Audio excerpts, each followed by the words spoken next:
Those were air sirens blaring across various sites in Israel on Tuesday morning, warning residents of incoming missile attacks from Iran.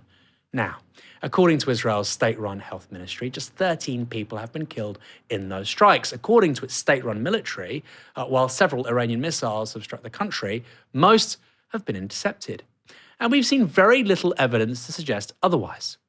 There's been limited available footage of damage within Israel, and what we've seen appears relatively superficial in most cases and filmed long after the strikes have taken place. There's almost something calm about it too. No panic, no upset, nobody's crying. There's also been relatively little footage of Iranian airborne missiles over Israel. Now, that's very, very different to previous attacks by Iran on the country. In 2024 and 2025, we had no difficulty finding verifiable footage of Iranian missiles over Israeli airspace, as well as their interception by Israeli defences. In 2026, though, that's a lot more difficult, partly because social media is flooded by AI slop like this.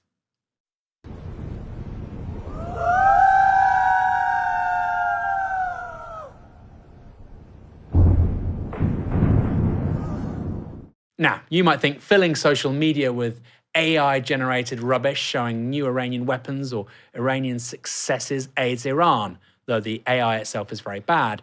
But it might also help Israel, making it harder for journalists and social media users to find and repost what is legitimate footage. Where we've seen genuine footage of attacks on Israel, it's often come from Israelis, sometimes as part of an unironic attempt to appeal to international law. Sorry, I had to stop myself laughing there.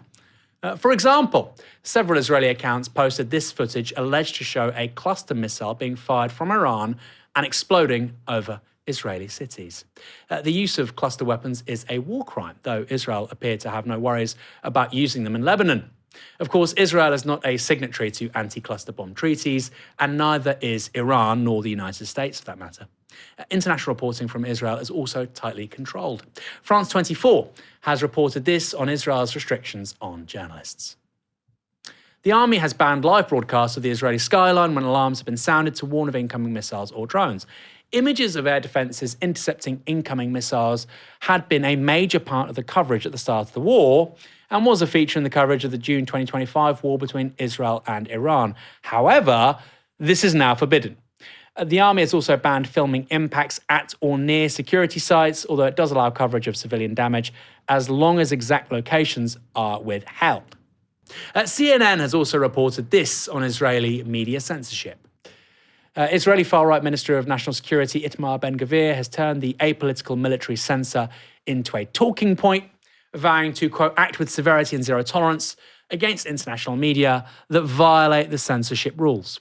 In a joint statement with the Minister of Communications, Ben-Gvir said police have been dispatched to several locations as, quote, suspects have been detained, incidents investigated, and even arrests made in cases where suspicion arise of violating the guidelines. Anyone who endangers Israel's citizens in the name of, quote, journalistic reporting will face a determined and tough police force, Ben-Gvir said. No concessions, no games. It's not a game, it's just trying to ascertain what's actually going on. Kind of the point with journalism. Every now and again, though, we get a different take on what's happening in Israel that punctures even slightly, ever so slightly, the government narrative. Ori Goldberg is an academic in the country, and he posted this today about the impact of the attacks on Israel. The level of damage is not remotely close to what Israel is doing in Iran and in Lebanon. The issue is that the Israeli government heavily censors any news regarding casualties and deaths, as well as actual missile hits. We also get regular lies about the number of missiles launchers Iran and Hezbollah have, and about Israeli success in taking such launchers out of action. Over the past few days, missiles and rockets have hit Israel with regularity that is being officially denied. Alarms have sounded in the midst of rockets hitting. Advance warnings are often given without alarms sounding, placing responsibility for sheltering on citizens' shoulders. Information about hits is disseminated through unofficial channels. There are clearly hits on any number of strategic sites. We get no official information. Mr. Goldberg, I would expect a knock at the door, maybe even from Itamar Ben-Gvir.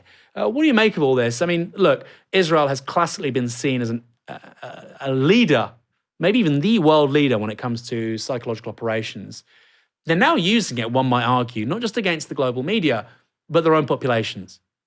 I think it speaks to tremendous fear on the part of the Israeli political class about two things. One, that they're losing, on their own terms at least, they're losing this war.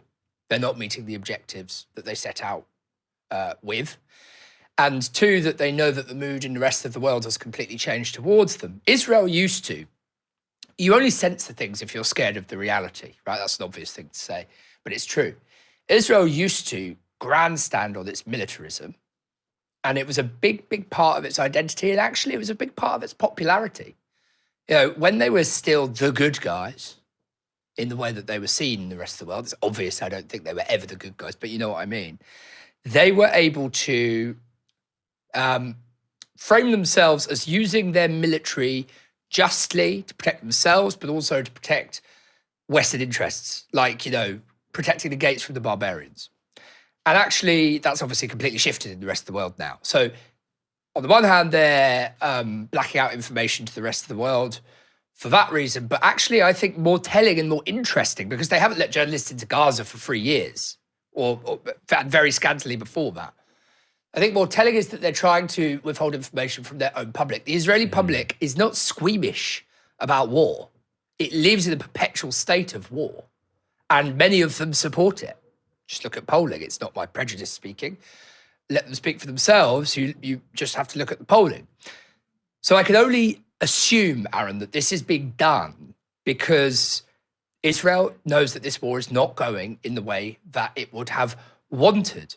And I think overall what this is going to do, this war, is it's going to speed up the rate of decline. Well, actually, it's going to expose and expand the fissures in the supposedly indestructible American-Israeli relationship. I think it's already doing that because it's so absurd and it's so extreme and it's so unnecessary.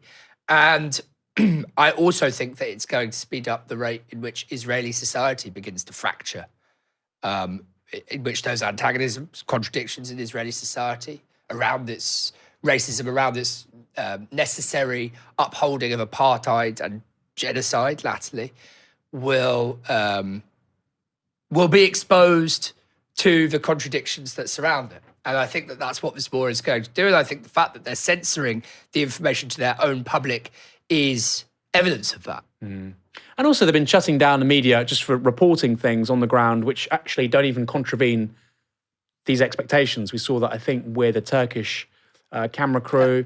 There's been other ones as well. So these people saying, well, Israel's democracy. No, they're not. It's an apartheid state. Well, they have freedom of press. Turns out they don't. All these lovely words we furnish on this country, actually, none of it's true, it turns out.